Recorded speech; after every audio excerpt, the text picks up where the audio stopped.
Here's another example of the U.S. being allies with really not the greatest people. So the president of Turkey, Erdogan, comes to the White House. Trump praises him.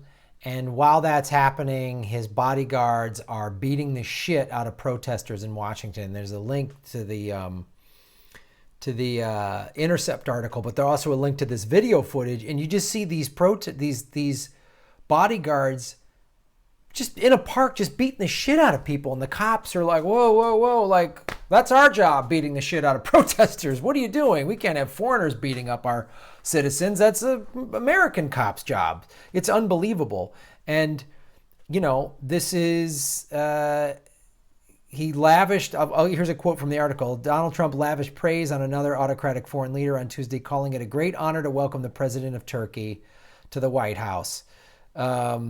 And focused his remarks on the exemplary valor of the Turkish soldier. And it's unbelievable. So the people that were mainly protesting were Kurdish protesters because Turkey doesn't want to acknowledge the Kurds. And we sort of used the Kurds to help fight Saddam's army. And I remember I was in Iraq and the first time I went there in 2007 and in 2008. But in 2007, I was in the north. It was Thanksgiving of 2007 doing a comedy tour with my friend Scott Kennedy, who's a comic who performed... He did like 50 some tours in Iraq and another 10 or so in Afghanistan. He's an amazing guy. And he took me to Iraq twice. And he was a good friend of mine, and he passed away about 4 years ago. But I remember we were performing in Mosul and Kirkuk, maybe I'm mispronouncing that, and a couple other little bases in the Kurdish region. And it was one of the most amazing experiences I've ever had because, so at every base I'd ever been to in Iraq, Afghanistan, Kuwait, they hire locals to work on the base, right? And the locals never came to the comedy shows. It was everybody that worked on the base. Almost never. They never came. You'd get some people from, I remember like some people from the Romanian army and any of the coalition forces were there. But when we were in the Kurdish region of Iraq, the Kurds who worked on base came to the show and they laughed and they were just like, thank you. They were so, they thanked the Americans so much because Saddam butchered them, right? And stood in line, got our autographs. I'd never seen that happen from any local at any military. And I'd done 7 tours over there. I'd never seen that happen. So, but of course, they just wanted Kurdish independence. They even I have a flag. This one guy gave me a flag, a Kurdish flag, and they want to have their own country. And there's no way the U.S. government's going to let that happen because we need Turkey's strategic location. We need to be allies with them. This is another case of America being allies with awful people like the Saudis.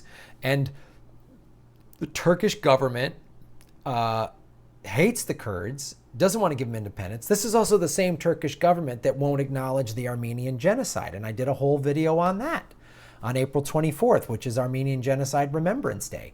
And this is who the Turkish government is. Just go down and look at the link down below and see them just beating the shit out of people.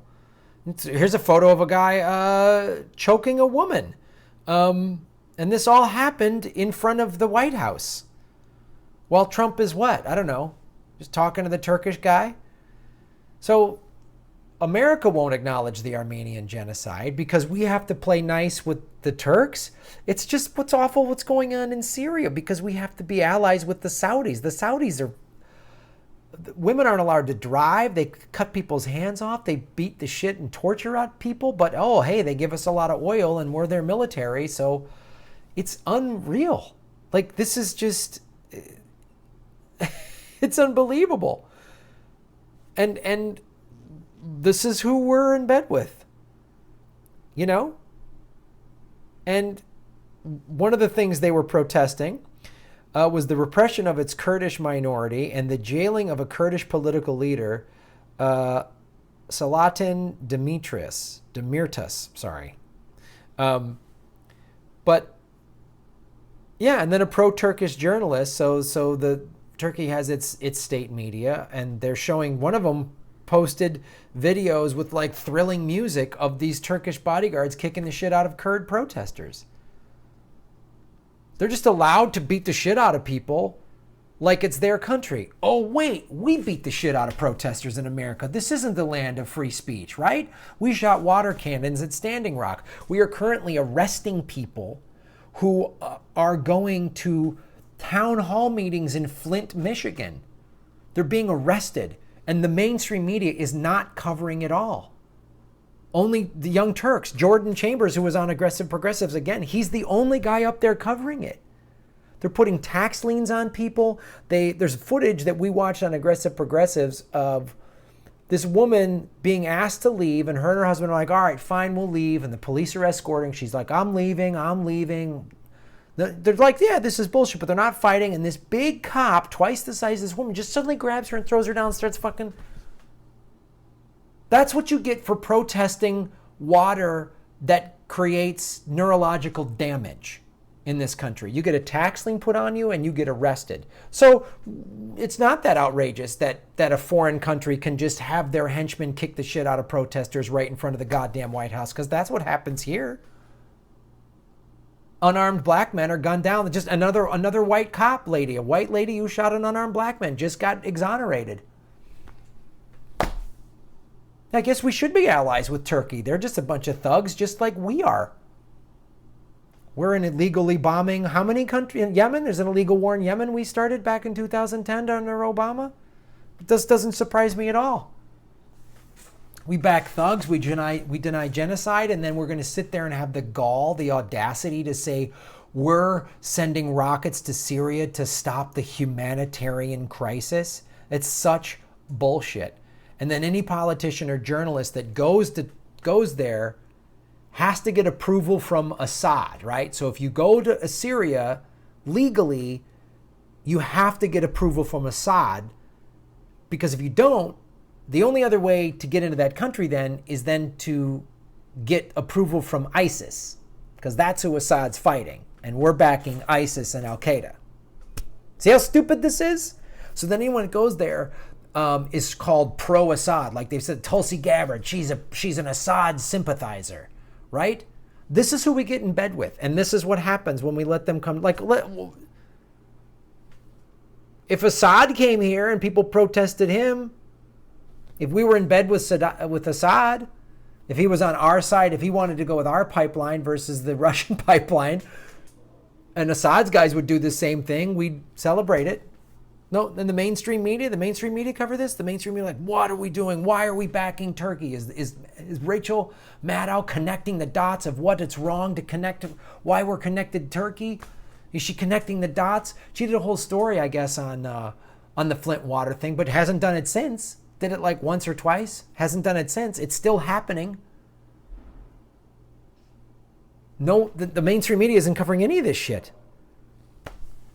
And why not? I mean, I guess you're getting corporate money. So why cover this? Why cover protesters getting the shit kicked out of them by a foreign ambassador's security guards? We go kick the shit out of people in foreign countries. Fuck, we kill them. We send bombs and kill civilians in foreign countries. So I guess we should let this guy come around and kick the shit out of people. It's unbelievable, the hypocrisy of this fucking country. And who we get in bed with. And it's all for oil. It's more oil. If you got the shit kicked out of you by the Turkish guards the other day, it was because of oil. That's why.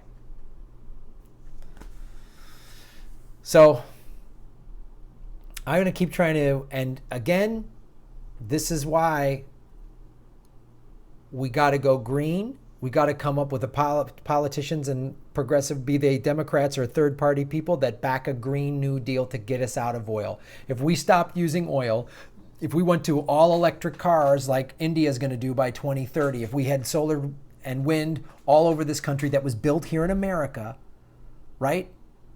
So even India, like American car companies are going to benefit from that law in India because they're going to like, oh, I want to get our electric cars in that market. We could be making money and giving Americans manufacturing jobs rather than just minimum wage service industry jobs. And then we wouldn't have to have fucking genocide denying thugs running around our country beating the shit out of people that are protesting them for good reason. We could actually give the Kurds freedom. We could do that. I'd like to make America not... I'd like to make it so I'm not ashamed of America again. That's what I'd like to do. I think we could all do that. We all just got to keep fighting for this in every little way that we can. So thank you for supporting the show. Go to the, the Patreon. And as I say before, I love saying this because I keep seeing you guys share videos on the social media, and it's so awesome when you do that. And spread the word. Get your friends and family that are still drinking the DNC Kool-Aid to start watching this show and maybe get them to wake up a little bit. It might take some time. Took me a little time.